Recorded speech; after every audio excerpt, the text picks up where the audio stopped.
Hello Yumi. Alors aujourd'hui je vous retrouve dans un contexte un peu différent de d'habitude. Je me suis dit que je me lancerais un peu dans les chit chat make-up de temps en temps.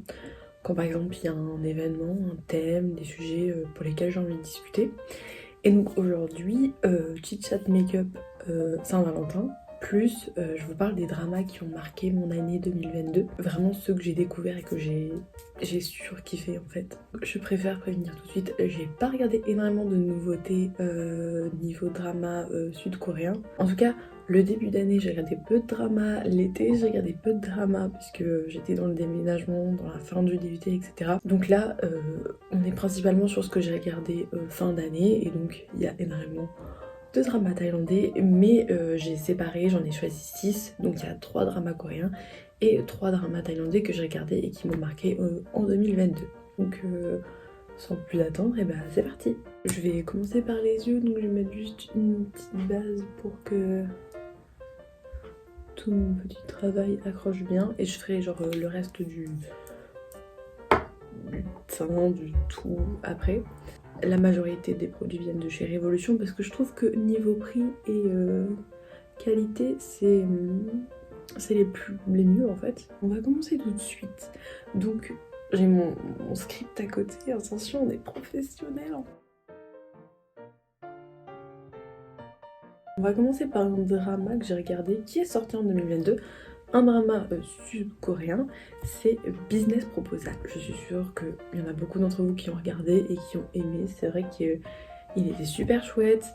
Zeynep en a fait un popcorn party aussi, il me semble, sur Instagram. Je me rappelle qu'il y avait eu une hype de malade sur ce drama. Et que en vrai j'étais chaud à commencer. Genre il m'intéressait de fou. Mais comme j'étais dans ma période BL thaïlandais, il fallait que je me pousse à commencer. Donc en vrai je me rappelle que j'ai commencé dans le bus pour retourner sur Grenoble après les vacances de octobre-novembre. Et que vraiment j'ai commencé genre juste comme ça et au final je l'ai fini en genre 2 jours parce que j'ai trouvé ça trop bien en fait. J'avais pas de grandes attentes, c'était vraiment juste genre je découvre ce petit drama pour se remettre un peu dans les dramas coréens et vraiment j'ai adoré. Je trouve que les acteurs ils étaient super bien, super rafraîchissants, les couples étaient vraiment pas mal et même l'histoire c'était assez drôle, assez frais, ça changeait, ça faisait du bien. Forcément c'est un drama que oui je recommande, même pour ceux qui viennent de débarquer un peu dans cet univers là. C'est simple, c'est assez frais, c'est pas compliqué à suivre par rapport à d'autres dramas qui peuvent être un peu plus difficiles et du coup qui attirent peut-être un peu moins. Très bonne surprise. Donc je vais juste un tout petit peu fondre le trait que je viens de faire. Évidemment je vais le finir, mais je vais faire une sorte de dégradé avec une autre couleur.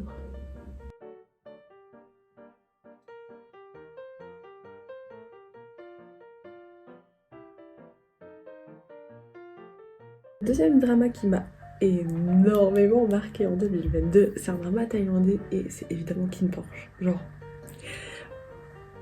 Kin Porsche, genre je saoule mes potes, je saoule mon frère, je saoule tout le monde avec Kin Porsche. Mais vraiment, il est qualitatif, il est incroyable. Il faut tous regarder Kin Porsche, sauf si vous n'avez pas l'âge de regarder parce que bah, c'est un peu difficile comme sujet.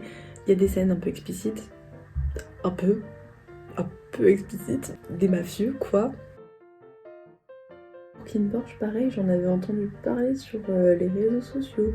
C'est vrai que c'était une période où je suis plus tellement de BL thaïlandais depuis 2021. J'avais un peu décroché et j'avais pas forcément genre le mood de regarder de nouveau du BL thaïlandais. Et quand je suis arrivée ici à Grenoble, je me suis lancée. Je crois que je l'ai regardé en une journée. Genre vraiment, j'étais à fond dedans. Les personnages sont ouf, l'histoire est ouf. Évidemment, je suis tombée in love de Vegas. Pas du personnage de Vegas, parce qu'on peut pas se mytho que voilà, Vegas c'est le plus gros red flag. Mais l'acteur, Bible. Mes copines savent. Je sais pas, j'ai eu un coup de cœur sur cet acteur. Je trouve qu'il est vraiment incroyable. Pour un premier rôle, il a fait un job de malade en fait. Et ce que j'ai bien aimé dans l'ensemble, c'était que c'était pas genre un drama, un BL thaïlandais comme on a l'habitude de voir, où c'est des étudiants qui sont à l'université, ils tombent in love. Sauf que ça a changé, et puis on voyait qu'il y avait quand même pas mal de budget qui avait été impliqué pour ça, et je trouvais ça vraiment chouette. Et puis tous les acteurs, il y en a certains que je connaissais déjà, parce qu'il y avait il y avait Dong qui était du coup le grand frère de Tarn dans Tarn Type, et ici il y avait Perth qui du coup était dans My Engineer et qui apparaît aussi dans Cutie Pie. Voilà. Je vais juste ajouter des petites, une sorte de petit fard highlighter. Mais je trouve que cette teinte un peu champagne est super jolie. Je vais prendre une sorte de pinceau un peu plat. Je vais faire la youtubeuse beauté. Un pinceau un peu plat et je vais juste en mettre sur toute la partie où j'ai rien mis. Parce que en fait, ça apporte un peu un effet genre mouillé et j'aime bien. Alors, pour les paillettes, j'ai prévu d'en mettre plusieurs. J'ai toute cette petite boîte là qu'une amie m'a offert pour l'anniversaire, elle est trop jolie. Je vais partir sur un strass rose et j'ai toute cette petite fiole avec plein de petits cœurs. La question c'est juste, est-ce que je les mets au-dessus ou est-ce que je les mets tout le long? Le corbeau qui juste devant ma fenêtre fait sa vie. Non mais ça va, monsieur, là. Gueulez encore plus fort, on vous entend pas. Un petit strass. Et pour les cœurs, je pense que je vais les mettre tout le long, là, comme ça. Comme la fossile. Faire des points et les mettre à l'endroit. J'en mets parfois genre de travers et tout. Et ça m'énerve. Autre drama que j'ai regardé en 2022. Alors que mais qui date pas de 2022, qui date de 2021 je crois. J'avais fait une story sur Instagram, comme quoi je suis en train de regarder, que je ferais un popcorn party, etc. J'ai jamais fait de popcorn party parce que je l'ai fini 8 mois après. C'était le drama avec Rowoon, She Would Never Know. Et alors, comment vous dire que c'était compliqué. J'ai eu beaucoup de mal à me mettre dedans au début. En tout cas, les 3 premiers épisodes, j'ai trouvé que l'ambiance était ultra toxique et c'était pas du tout ce à quoi je m'attendais, genre que ce soit au niveau du perso de Rowoon ou de je sais plus comment elle s'appelle, c'est pas du tout ce à quoi je m'attendais, donc j'étais un peu perplexe et j'ai lâché et je me suis dit il y a pas longtemps qu'il fallait que je finisse. Je voulais absolument regarder un drama avec Rowoon parce que j'avais beaucoup aimé son jeu d'acteur dans Extraordinary You. Et aussi, encore une fois, son jeu d'acteur est vraiment bon, mais l'ambiance du drama, c'était toxique. Quand j'ai recontinué, ça allait beaucoup mieux. Je trouvais que l'ambiance était beaucoup moins pesante. J'avoue que sur la fin, c'était encore un petit peu long. C'est une histoire qui est plutôt simple, qui est assez réaliste en vrai. Enfin, je veux dire, les gens sont parfois comme ça dans la vie. J'avais aussi regardé avec Rowoon l'année dernière, du coup en 2022. J'avais regardé Tomorrow, mais je l'ai pas mis dans la liste puisque en 3e drama coréen, j'en ai choisi un autre que j'ai encore regardé. Je voulais pas mettre 2 fois Rowoon parce que je voulais pas le mettre 2 fois. C'est vrai que j'aurais pu le mettre 2 fois, mais je voulais pas le mettre 2 fois.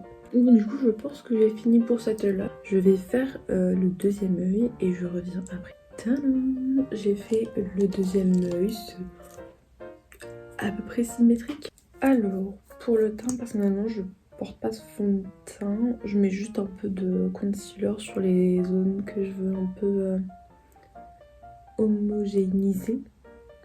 Et où souvent j'ai des petites rougeurs, mais c'est vraiment genre je mets hyper léger. J'ai toujours l'impression qu'après ça se voit beaucoup trop parce que j'ai du duvet, donc voilà.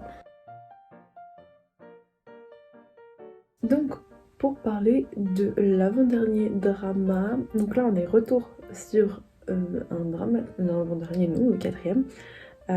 On est retour sur un drama thaïlandais et là du coup c'est I Promised You the Moon.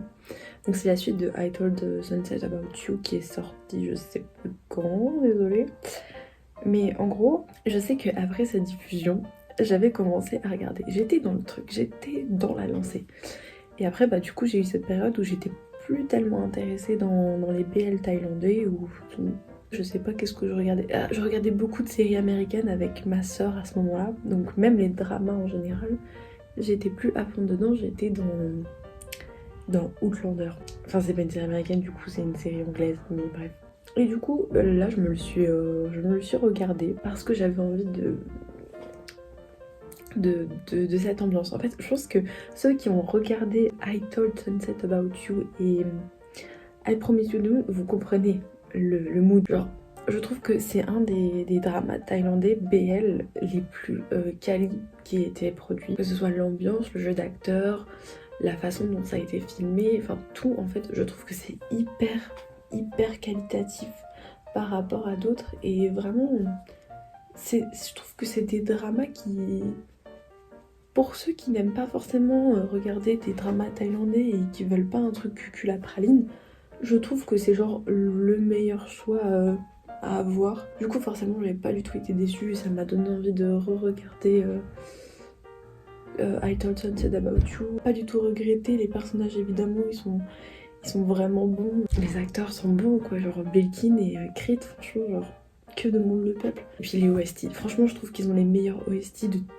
tous les BL qui ont été faits. Genre vraiment les deux là, ils sont incroyables. J'ai trop aimé redécouvrir un peu ce couple et l'ambiance, etc. Là, ça m'a donné envie de voyager, ça m'a donné envie de pleurer, de rigoler, de m'énerver. Enfin, il n'y a que 6 ou 5 épisodes par saison. Et alors certes, c'est des épisodes qui sont le temps d'un film pratiquement, mais c'est une expérience. Je trouve que par rapport à d'autres dramas, c'est vraiment une expérience. Je suis pas quelqu'un qui a la peau qui brille ou quoi, donc je poudre juste pour que ça reste en place, etc. Mais je poudre pas non plus des masses parce que j'ai la peau sèche, donc j'ai pas envie que ça me marque tout. Alors, et pour le dernier drama coréen que je vais partager, c'est Soundtrack #1. Ce drama, je l'ai forcément regardé parce que l'actrice, je l'adore, l'acteur, je l'adore. Franchement, j'avais pas forcément d'attente, j'avais pas regardé d'extrait ou quoi, juste j'ai vu les acteurs, j'ai fait ah bah ça je vais regarder. J'ai vu qu'il y avait pas beaucoup d'épisodes, je me suis dit bah on va se lancer. Et franchement c'était super agréable à regarder, c'est vraiment une mini série, il n'y a que 4 épisodes, donc ça se regarde assez rapidement, je crois que je l'ai regardé en une soirée, tranquille. L'histoire est vraiment clean, vraiment chouette, c'est assez sérieux, assez réaliste, et je sais que moi j'aime bien ce genre de drama où c'est sérieux, c'est réaliste. J'aime bien en fait les situations réalistes dans les dramas. Mon drama préféré c'est One Spring Night. Là, plus sérieux, je sais pas si on peut faire. Je sais pas, j'aime l'ambiance de ces dramas qui montrent un peu ce qui se passe dans la vraie vie, ce qui peut se passer dans des amitiés, dans des couples, dans une société, etc. Qui du coup est complètement différente en Corée du Sud que de la France. Et j'ai pas du tout été déçue par ce petit drama. Franchement c'était hyper agréable parce qu'il n'y a pas de prise de tête, il n'y a pas de chichi, il n'y a pas de blabla, il n'y a pas de gros chutes qui genre l'épisode 11 dans les dramas thaïlandais où on a tous peur, l'épisode 11. Bah là il n'y a pas ça, genre c'est juste, c'est fluide, on reste concentré dans le truc, c'est comme si en fait on observait un peu la vie des gens. C'est bizarre dit comme ça mais ouais. J'ai ce petit blush et je trouve qu'il est rose pétant, il fait vraiment très Saint-Valentin. Donc je vais essayer d'en mettre, mais genre j'ai pas envie d'en mettre trop. Bon ouais, c'est on est trop rose, c'est pas grave. On va dire c'est un make-up Saint-Valentin, on a le droit d'être un peu rosé. Ah, ça fait tout de suite hyper réveillé quoi. Le dernier drama que je vais présenter, enfin partager, qui j'ai beaucoup aimé en 2022 et pour lequel j'avais pas non plus d'attente puisque je connaissais pas les acteurs, à part 2 acteurs, c'est le BL thaïlandais Vice Versa. Franchement, grosse surprise. Je savais que j'avais pas compris pourquoi Homme et Nanon étaient dedans comme ça, mais clairement, les premiers épisodes, surtout le premier, on s'embrouille, on est perdu, on comprend pas ce qui se passe. Et en fait, il faut suivre vraiment la suite de l'histoire pour comprendre ce qui va se passer, sinon forcément on va rester perdu, on va abandonner et voilà. Super belle découverte. C'est vrai que voilà, pareil, j'étais perdue au début, alors je comprenais pas qu'est-ce qui se passait. Et en fait, en continuant, j'ai grave accroché et genre je l'ai regardé super vite aussi. J'ai découvert du coup le couple Jimmy et Si. Franchement, ils sont adorables. Jimmy, il est trop mignon. Si aussi, avec ses petites lunettes, il était trop mignon. Du coup, j'ai hâte de voir le drama qui vont sortir cette année, qui est Last Twilight.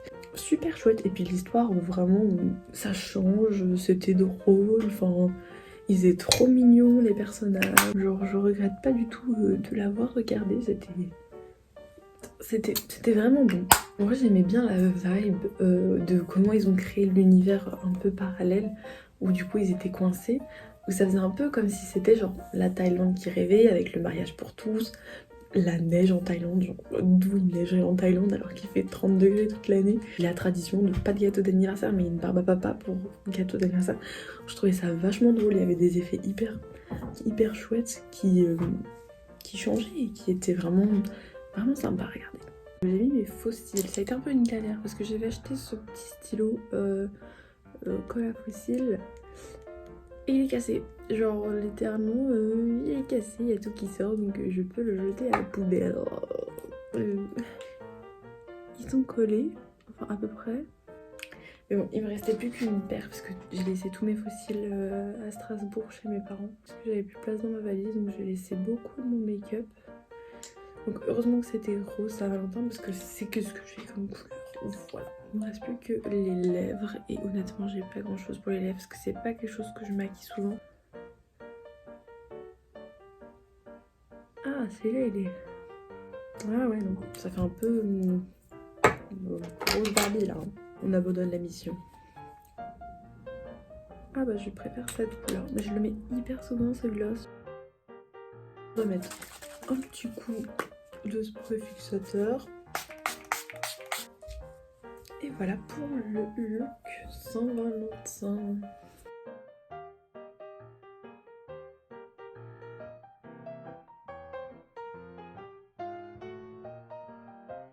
Et voilà, j'en ai fini pour ce petit look et ce petit chat make-up drama 2022. En tout cas, moi j'ai bien aimé me maquiller et parler avec vous. C'était une expérience plutôt intéressante. Je pense que je referai des sortes de concepts comme ça, pas forcément en parlant de drama, mais enfin en parlant d'autres petits sujets qui m'intéressent. En tout cas, j'espère que cette vidéo ne sera pas trop longue et que vous aurez apprécié et que ce make-up vous aura donné de l'inspi pour la Saint-Valentin. Je vais clôturer la vidéo avant que mon fossile se barre complètement. Merci d'avoir regardé cette petite vidéo. Je vous retrouve comme d'habitude sur Instagram, TikTok et j'ai mis mon lien Pinterest maintenant. Donc si jamais vous voulez me suivre sur Pinterest, bye bye.